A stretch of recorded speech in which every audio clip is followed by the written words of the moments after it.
ఓం శాంతి. ఈరోజు మురళి డేట్ 25 మే 2026. బాప్దాద చెప్తున్నారు, మధురమైన పిల్లలు, నేను కర్మేంద్రియ చీతిగా అయ్యానా? ఏ కర్మేంద్రియము నన్ను మోసం చేయటం లేదు కదా అని స్వయాన్ని ప్రశ్నించుకోండి.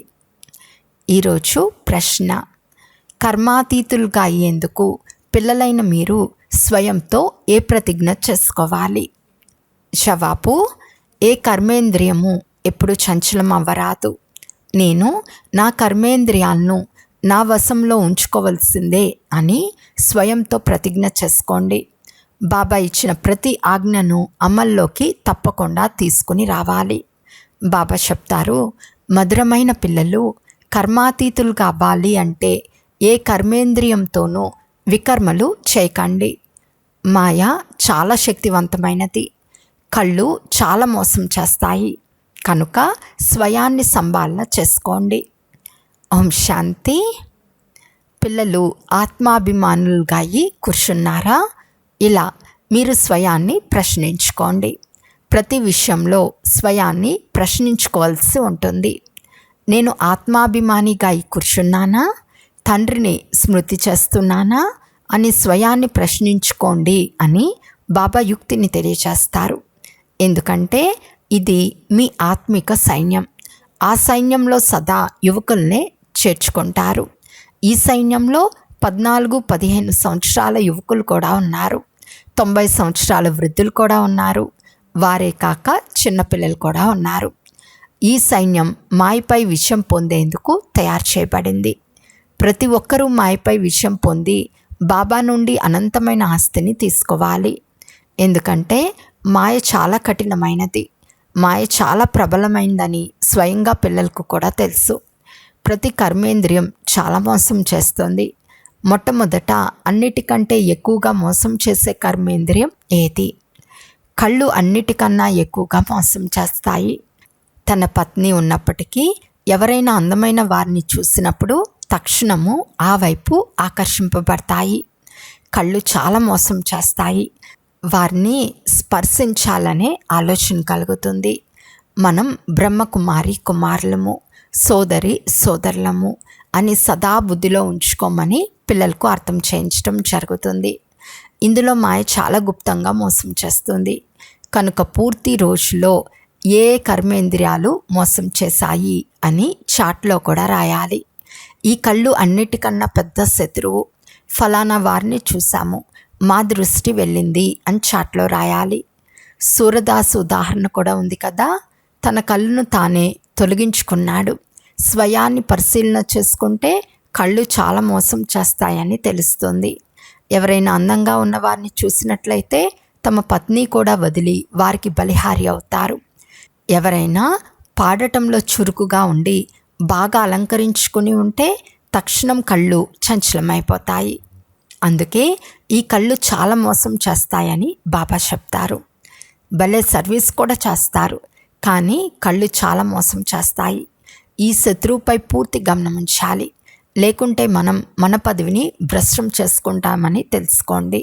ఫలానా వారిని చూసినప్పుడు మా దృష్టి వెళ్ళిందని తెలివైన పిల్లలు తమ డైరీలో నోట్ చేసుకొని తమకు తామే శిక్షను విధించుకోవాలి. భక్తి మార్గంలో కూడా పూజ చేసే సమయంలో బుద్ధి అటు ఇటు పరిగెడితే వారు తమను తాము గిల్లుకుంటారు. కనుక ఎప్పుడైనా ఎవరైనా అటువంటి స్త్రీ ఎదురుగా వస్తే వారి నుండి దూరంగా వెళ్ళిపోవాలి. అక్కడే నిల్చుని చూడరాదు. కళ్ళు చాలా మోసం చేస్తాయి. అందుకే సన్యాసులు కళ్ళు మూసుకుని కూర్చుంటారు. పురుషుల ముందు భాగంలో, స్త్రీలను వెనక భాగంలో కూర్చోపెడతారు. కొందరు స్త్రీలను అస్సలు చూడరు. పిల్లలైన మీరు చాలా శ్రమ పడాలి. విశ్వరాజ్య భాగ్యాన్ని తీసుకోవటం చిన్న మాటేమీ కాదు. వారు 10, 12, 20 వేలు, 1-2 లక్షల కోట్లు జమ చేస్తారు. కానీ అదంతా సమాప్తమైపోతుంది. పిల్లలైన మీకు అవినాశి ఆస్తి లభిస్తుంది. మీకు అన్నీ ప్రాప్తిస్తాయి. ఏ వస్తువునైనా ప్రాప్తి చేసుకునేందుకు అక్కడ కష్టపడే అవసరం ఉండదు. కలియుగం అంతిమానికి సత్యుగం ఆదికి రాత్రికి పగలుకున్నంత వ్యత్యాసం ఉంది. ఇక్కడ పనికి వచ్చే వస్తువు ఏదీ లేదు. ఇప్పుడు ఇది ఈ పురుషోత్తమ సంఘం యుగం. పురుషోత్తమ అను శబ్దాన్ని తప్పకుండా రాయాలి. మనుషుల నుండి దేవతలుగా చేసే ఇప్పుడు మీరు బ్రాహ్మణులుగా అయ్యారు. మనుషులు పూర్తి గాఢ అంధకారంలో ఉన్నారు. స్వర్గాన్ని చూడలేని వారు చాలామంది ఉన్నారు. బాబా చెప్తున్నారు, పిల్లలారా, మీ ధర్మం చాలా సుఖంనిచ్చేది. మనుషులకు ఏమీ తెలియదు. స్వర్గం అంటే ఏమిటో భారతవాసులు కూడా మర్చిపోయారు. ఒకప్పుడు స్వర్గం ఉండేదని స్వయం క్రైస్తవులు కూడా చెప్తారు. ఈ లక్ష్మీనారాయణను దేవీ దేవతలని అంటారు కదా. కనుక తప్పకుండా భగవంతుడే వారిని అలా తయారు చేస్తారు. చాలా శ్రమ పడాలని బాబా చెప్తారు. ఏ కర్మేంద్రియము మమ్మల్ని మోసం చేసిందో అని రోజు మీ లెక్కాచారాన్ని చూసుకోండి. నోరు కూడా చాలా మోసం చేస్తోంది. మొదట కచేరీ జరుగుతూ ఉండేది. అందరూ తమ తప్పులు తెలియజేసేవారు. మేము ఫలానా వస్తువును దాచుకుని తిన్నామని స్పష్టంగా చెప్పేవారు. ఇలా మా యుద్ధం చేస్తుందని మంచి మంచి గొప్ప ఇంటి పిల్లలు కూడా చెప్పేసేవారు. దాచుకుని తినటం కూడా దొంగతనమే. అది కూడా శివబాబా యజ్ఞంలో దొంగతనమే. ఇది చాలా చెడ్డది. పైసా దొంగలించినా, లక్షల దొంగలించినా ఒకటే. మాయ ఒక్కసారిగా ముక్కు పట్టుకుంటుంది. ఈ అలవాటు చాలా చెడ్డది. చెడ్డ అలవాటు ఉంటే మనం ఏమవుతాము? స్వర్గానికి వెళ్ళటం పెద్ద విషయం ఏమీ కాదు. కానీ అందులో పదవులు కూడా ఉంటాయి కదా. రాజు ఎక్కడా, ప్రజలు ఎక్కడా, ఎంత వ్యత్యాసం. కనుక కర్మేంద్రియాలు కూడా చాలా మోసం చేస్తాయి. వాటిని చాలా సంభాలన చేసుకోవాలి. ఉన్నత పదవిని పొందాలి అంటే పూర్తిగా బాబా ఆజ్ఞానుసారం నడవాలి. బాబా ఆజ్ఞాపిస్తారు. మాయ మధ్యలో వచ్చి విఘ్నాలను వేస్తుంది. బాబా చెప్తారు, మర్చిపోకండి, లేకుంటే చివరిలో చాలా పశ్చాత్తాపడతారు. ఫెయిల్ అయ్యే వారికి సాక్షాత్కారం కూడా జరుగుతుంది. నరుని నుండి నారాయణునిగా అవుతామని మీరంటారు. కానీ స్వయాన్ని ప్రశ్నించుకోండి. మీ లెక్కాచారాన్ని తీయండి. కష్టపడి అర్థం చేసుకొని అమల్లోనికి తెచ్చేవారు చాలామంది ఉన్నారు. అయితే దీని ద్వారా మీ ఉన్నతి చాలా జరుగుతుందని బాబా చెప్తారు. రోజంతటి లెక్కాచారాన్ని తీయాలి. ఈ కళ్ళు చాలా మోసం చేస్తాయి. ఎవరినైనా చూసినప్పుడు ఈవిడ చాలా బాగుందని మాట్లాడాలనే ఆలోచన వస్తుంది. ఈమెకు ఏదైనా బహుమానం ఇవ్వాలి, ఇలా తినిపించాలి అని చింతన నడుస్తూ ఉంటుంది. ఇందులో చాలా ఎక్కువ శ్రమ ఉందని పిల్లలు అర్థం చేసుకున్నారు. కర్మేంద్రియాలు చాలా మోసం చేస్తాయి. ఇది రావణ రాజ్యం కదా. తండ్రి చెప్తారు, అక్కడ చింతించాల్సిన విషయాలు ఏవి ఉండవు. ఎందుకంటే అక్కడ రావణ రాజ్యమే ఉండదు, చింత అనే మాటే ఉండదు. అక్కడ కూడా చింత ఉంటే మరి నరకానికి స్వర్గానికి వ్యత్యాసం ఏముంటుంది? పిల్లలైన మీరు చాలా చాలా ఉన్నత పదవిని పొందేందుకు భగవంతుని ద్వారా చదువుతున్నారు. బాబా చెప్తారు, మాయ నిందింపచేస్తుంది. మీరు నాకు అపకారం చేశారు, నేను ఉపకారం చేస్తాను. పిల్లలు, మీరు ఒకవేళ కుదృష్టిని ఉంచుకుంటే మీకు మీరే నష్టం చేసుకుంటారు. గమ్యం చాలా పెద్దది. కనుక ఏ వికర్మలు చేయలేదు కదా, ఎవరిని మోసం చేయలేదు కదా అని మీ లెక్కాచారాన్ని చూసుకోమని బాబా చెప్తారు. ఇప్పుడు వికర్మాచితులు కావాలి. వికర్మాచిత్ శకం గురించి మీకు తప్ప ఎవరికి తెలియదు. బాబా చెప్తారు, వికర్మాచితులకు అయ్యి 5000 సంవత్సరాలు అయింది. మళ్ళీ వికర్మలు చేయటం వలన వామ మార్గంలోకి వెళ్తారు. కర్మ, అకర్మ, వికర్మ అను పదాలున్నాయి కదా. మాయరాజ్యంలో మనుషులు ఏ కర్మ చేసినా అది వికర్మనే అవుతుంది. సత్యుగంలో వికారాలు ఉండవు. కనుక ఏ వికర్మలు జరగవు. ఇది కూడా మీకు తెలుసు. ఎందుకంటే మీకు జ్ఞానం 3వ నేత్రం లభించింది. మీరు త్రినేత్రులుగా అయ్యారు. త్రికాలదర్శులుగా, త్రినేత్రులుగా తయారు చేయవారు ఒక్క బాబాయే. మీరు ఆస్తికులు కనుక త్రికాలదర్శులు. పూర్తి డ్రామా రహస్యం మీ బుద్ధిలో ఉంది. మూలవతనము, సూక్ష్మవతనము, స్థూలవతనము, 84 జన్మల చక్రము. మళ్ళీ ఇతర ధర్మాలు వృద్ధి చెందుతాయి. వారెవ్వరూ సద్గతిని ఇవ్వలేరు. వారిని గురువు అని కూడా అనలేము. సర్వులకు సద్గతినిచ్చేవారు ఒక్క బాబా మాత్రమే. ఇప్పుడు సర్వులకు సద్గతి జరుగుతుంది. వారు ధర్మస్థాపకులని పిలువబడతారు, గురువులు కాదు.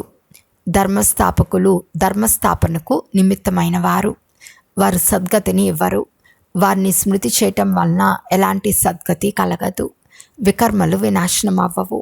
అదంతా భక్తి మార్గం. ఇప్పుడు తండ్రి అర్థం చేయిస్తున్నారు. మాయ చాలా కఠినమైనది. దీనిని గురించే గొడవలు జరుగుతాయి. మీరు శివశక్తి పాండవ సైన్యం. మీరంతా మార్గదర్శకులు. శాంతిధామము సుఖధామాలకు మార్గం తెలియచేస్తారు. నిజమైన గైడ్స్ మీరే. బాబాను స్మృతి చేసినట్లయితే వికర్మలు వినాశనం అవుతాయని, మళ్ళీ మీరు పాపకర్మలు చేసినట్లయితే 100 రెట్ల పాపం అంటుకుంటుందని అందరికీ చెప్తారు. సాధ్యమైనంత వరకు ఏ వికర్మలు చేయరాదు. కర్మేంద్రియాలు చాలా మోసం చేస్తాయి. ప్రతి ఒక్కరి నడవడిక ద్వారా తండ్రి అర్థం చేసుకుంటారు. పిల్లలకు మాయ ద్వారా తుఫాన్లు వస్తాయి. స్త్రీ పురుషులు అని భావించటం వల్ల తుఫాన్లు వస్తాయి. కనుక ఈ కళ్ళపై ఎంత అధికారాన్ని ఉంచుకోవాలి? మనం శివబాబా పిల్లలము. తండ్రితో ప్రతిజ్ఞ చేసి రాఖీ కూడా కట్టుకుంటారు. అయినా మాయ మోసం చేస్తుంది. తర్వాత తప్పించుకోలేరు. కర్మేంద్రియాలు ఎప్పుడు వశంలో ఉంటాయో అప్పుడు కర్మాతీత స్థితి ఏర్పడగలదు. మేము లక్ష్మీనారాయణులకు అవుతామని చెప్పటం సులభమే, కానీ వివేకం కూడా కావాలి కదా. తండ్రి చెప్తున్నారు, ఆజ్ఞను అమలు చేయండి. బాబా బాబా అని అంటూ ఉండండి. బాబా నుండి మనం పూర్తి వారసత్వాన్ని తీసుకుంటాము. ఇలాంటి టీచర్ ఎప్పుడూ ఎక్కడా లభించరు. ఈ విషయాలన్నీ దేవతలకు కూడా తెలియకుంటే తర్వాత వచ్చే ధర్మాల వారికి ఎలా తెలుస్తాయి? బాబా చెప్తారు, నేను ఏం చెప్పినా ఇది శివబాబా చెప్తున్నారని భావించండి. ఈ దాదా చెప్తున్నారని అనుకోకండి. ఇతను నా రథం. ఇతడేం చేస్తాడు? పిల్లలైన మీకు రాజ్యాన్ని ఇచ్చేది నేను. ఈ రథం ఇవ్వదు కదా. ఇప్పుడు అతడు పూర్తిగా బెగ్గర్. ఇతను కూడా బాబా నుండి ఆస్తి తీసుకుంటాడు. ఎలాగైతే మీరు పురుషార్థం చేస్తున్నారో అలా ఇతను కూడా పురుషార్థం చేస్తాడు. ఇతను కూడా విద్యార్థి జీవితంలో ఉన్నాడు. ఈ రథము లోన్ తీసుకోబడింది. తమో ప్రధానమైనది. మీరు పూజ దేవీ దేవతలుగా అయ్యేందుకు, మనుషుల నుండి దేవతలుగా అయ్యేందుకు చదువుతున్నారు. ఎవరి భాగ్యంలోనైనా లేకుంటే శివబాబా ఎలా వచ్చి చదివిస్తారు? నాకు సంశయం ఉంది, నాకు అర్థం అవ్వటం లేదని అంటూ ఉంటారు. తండ్రి స్మృతి లేకుండా వికర్మలు వినాశనం అవ్వవు. శిక్షలు పూర్తిగా అనుభవించవలసి ఉంటుంది. ఇక్కడ రాజ్య స్థాపన జరుగుతోంది. రాజులకు ఎంతోమంది దాసీలు ఉంటారు. ఈ బాబాకు రాజులతో సంబంధం ఏముండేది? దాసీలను కట్నంగా ఇస్తారు. ఇక్కడే ఇంతమంది దాసీలు ఉన్నప్పుడు సత్యుగంలో ఇక ఎందరుంటారు? ఇక్కడ కూడా రాజధాని స్థాపన అవుతూ ఉంది. ఎవరెవరు ఏమేం చేస్తున్నారో బాబాకు తెలుసు. ఈ సమయంలో మరణిస్తే ఏ పదవిని పొందుతారో ప్రతి ఒక్కరి లెక్కాచారం ద్వారా బాబా తెలియచేయగలరు. చివరిలో కర్మాతీత అవస్థను అందరూ నెంబర్ వారుగా పొందుతారు. ఇది సంపాదన. సంపాదనలో మనుషులు చాలా బిజీగా ఉంటారు. భోజనం చేస్తున్న టెలిఫోన్ చెవిపై ఉంటుంది. ఇలాంటి వ్యక్తులు జ్ఞానాన్ని తీసుకోలేరు. ఇక్కడకు పేదవారు, సాధారణమైన వారే వస్తారు. ధనవంతులు సమయం ఎక్కడుంది అని అంటారు. అరే, కేవలం తండ్రిని స్మృతి చేస్తే వికర్మలు వినాశనం అవుతాయి. కనుక బాబా మధురాతి మధురమైన పిల్లలకు పదే పదే తెలియచేస్తారు. ప్రతి ఒక్కరికి ఈ సందేశాన్ని ఇవ్వాలి. శివబాబా వచ్చి ఉన్నారని మాకు తెలియదని ఎవరు అనరాదు.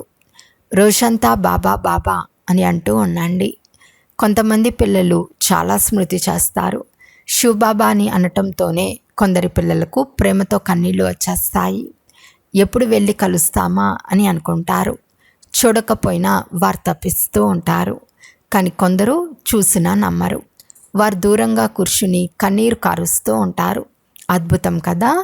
అనేక మందికి బ్రహ్మ సాక్షాత్కారం కూడా జరుగుతూ ఉంటుంది. ముందు ముందు చాలామందికి సాక్షాత్కారాలు జరుగుతాయి. మనుషులు మరణించు సమయంలో భగవంతుణ్ణి స్మృతి చేయమని చాలామంది చెప్తారు. మీరు కూడా శివబాబాను స్మృతి చేయండి. తండ్రి చెప్తారు, పిల్లలు పురుషార్థంలో మేకప్ చేసుకుంటూ ఉండండి. అవకాశం లభించినప్పుడు మేకప్ చేసుకోండి. సంపాదన చాలా గొప్పది. కొంతమందికి ఎంత అర్థం చేయించినా బుద్ధిలో కూర్చోదు. అలా అవ్వరాదని తండ్రి చెప్తారు. మీ కళ్యాణాన్ని చేసుకోండి. తండ్రి శ్రీమతాన్ని అనుసరించండి. తండ్రి మిమ్మల్ని పురుషుల్లో ఉత్తములుగా తయారు చేస్తారు. ఇదే మీ ముఖ్య ఉద్దేశం.